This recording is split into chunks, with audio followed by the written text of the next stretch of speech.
नमस्कार, देश न्यूज में आपका स्वागत है। मैं हूं आपके साथ सूरज पाठक। आज हम अपने खास कार्यक्रम में बात करने जा रहे हैं चुनावी रणनीति की।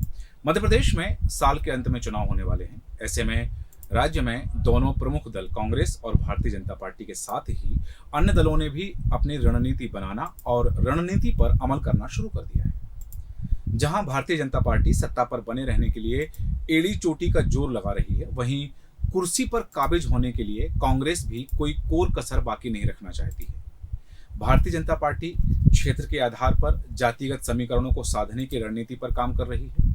विंध्य और महाकौशल की सीटों पर जीत हासिल करने के लिए भारतीय जनता पार्टी की अलग ही रणनीति है। वहीं प्रदेश की वे सीटें जहां आदिवासी समुदाय के मतदाता प्रत्याशी के भाग्य का फैसला करते हैं, उन सीटों पर भारतीय जनता पार्टी अपनी रणनीति के तहत काम कर रही है।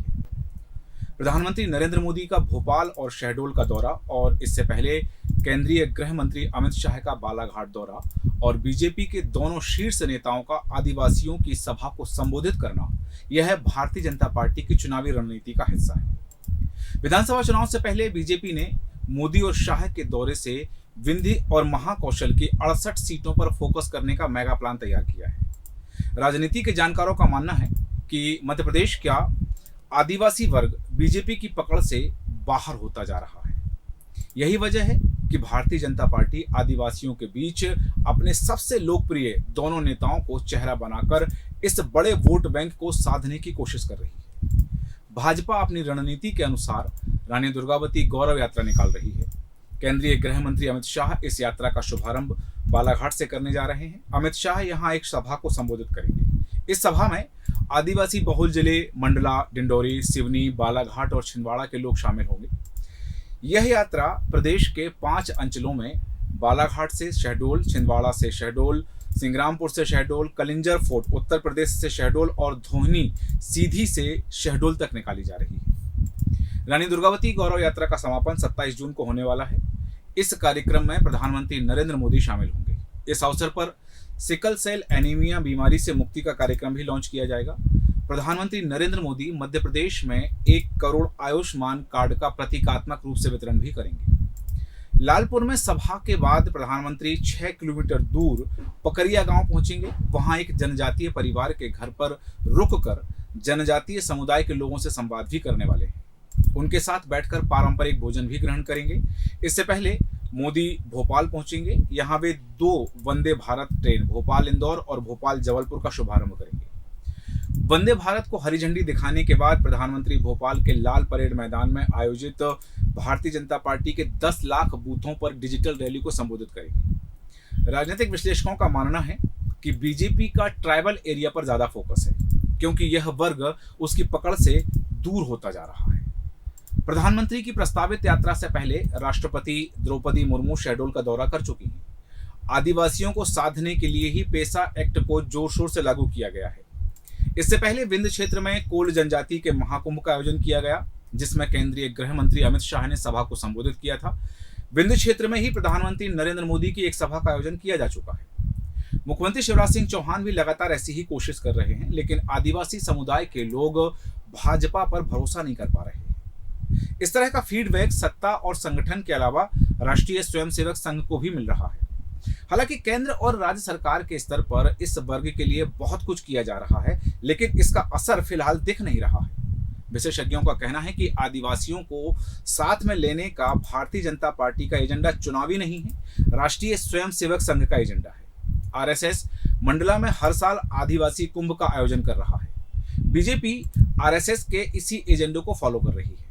आदिवासियों को हिंदू बनाने की जो आरएसएस की मुहिम है, बीजेपी के आयोजन उसी का हिस्सा है। राजनीतिक विश्लेषक कहते हैं कि विंध्य की राजनीति के हिसाब से देखें तो मोदी 2 महीने में दूसरी बार इस इलाके में जा रहे हैं। यह लगभग तय है कि विधानसभा चुनाव में बीजेपी का चेहरा प्रधानमंत्री नरेंद्र मोदी ही होंगे। पिछले चुनाव में भले ही बीजेपी को इस इलाके में 30 में से 24 सीटें मिली थी, लेकिन निकाय चुनाव में बीजेपी को यहां नुकसान हुआ था। इस समय सरकार में यहां से प्रतिनिधित्व भी नहीं है। इस पूरे इलाके से केवल गिरीश गौतम विधानसभा अध्यक्ष बने हैं, लेकिन वे पार्टी का चेहरा नहीं बन पाए। विंध्य ने बीजेपी को पूरा सपोर्ट किया, लेकिन पार्टी ने किसी भी नेता को आगे नहीं बढ़ाया। वैसे भी प्रधानमंत्री की यात्रा के केंद्र में सिर्फ आदिवासी हैं, ना कि विंध्य। प्रधानमंत्री के शहडोल दौरे को विंध्य से जोड़कर नहीं देखा जा सकता। नरेंद्र मोदी और अमित शाह और बीजेपी के राष्ट्रीय अध्यक्ष जेपी नड्डा चुनावी साल होने के कारण हर दूसरे महीने मध्य प्रदेश आ रहे हैं। ऐसा नहीं है कि शीर्ष नेताओं का केवल विंध्य पर फोकस है, वे राज्य के अलग अलग हिस्सों में भी जा रहे हैं। राजनीति के जानकार कहते हैं कि विधानसभा चुनाव को लेकर बीजेपी का खास फोकस विंध्य इलाके पर है। बीजेपी इस इलाके में पिछले चुनाव के नतीजों को दोहराना चाहती है, मगर इस बार यह इतना आसान नहीं है।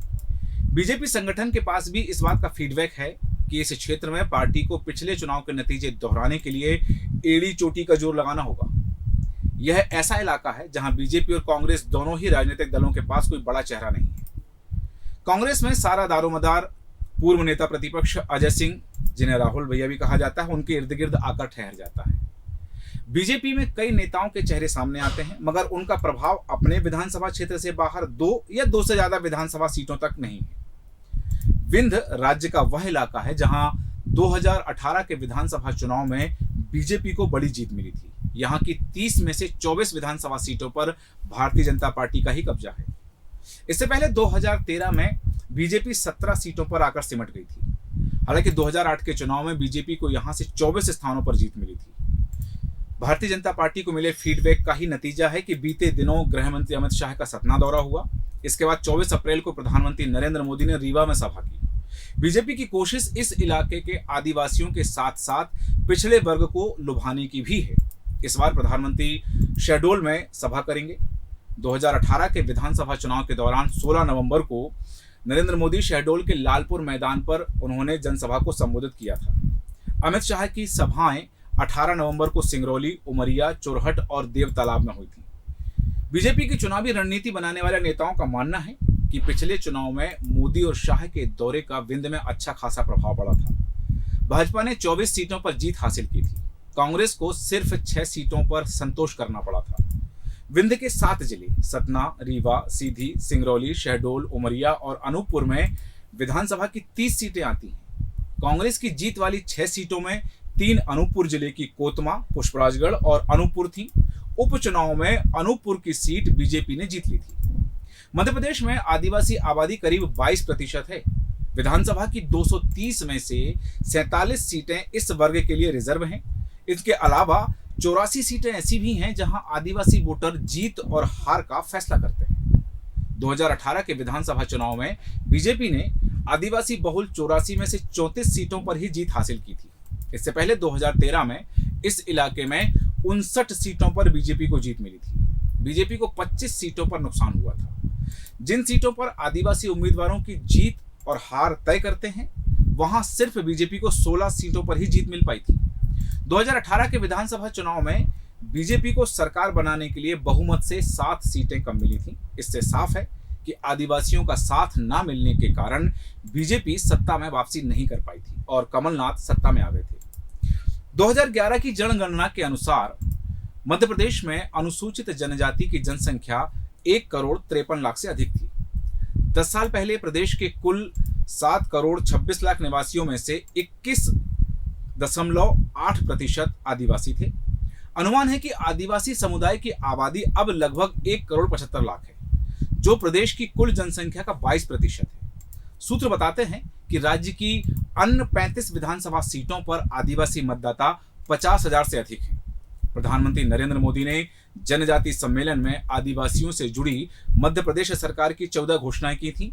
ये घोषणाएं पिछले साल 18 सितंबर को मुख्यमंत्री शिवराज सिंह चौहान ने जबलपुर में गोंड राजा रघुनाथ शाह और शंकर शाह के शहीदी दिवस पर आयोजित कार्यक्रम में की थी, जिसमें गृह मंत्री अमित शाह भी शामिल हुए थे। इन घोषणाओं को लागू करने का ऐलान प्रधानमंत्री नरेंद्र मोदी ने किया था।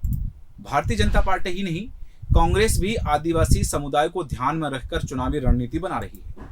कांग्रेस नेता राहुल गांधी की भारत जोड़ो यात्रा में भी प्रदेश के आदिवासी इलाकों का ध्यान रखा गया था। बुरहानपुर, खरगोन, खंडवा और बड़वानी जैसे आदिवासी जिलों में राहुल गांधी यात्रा के दौरान गए थे। यदि कर्नाटक चुनाव के नजरिए से देखा जाए तो यहाँ की कर्नाटक की 15 आदिवासी सीटों में से भारतीय जनता पार्टी को 1 सीट पर भी जीत नहीं मिल सकी है। इसलिए भारतीय जनता पार्टी को अब चिंता हो रही है।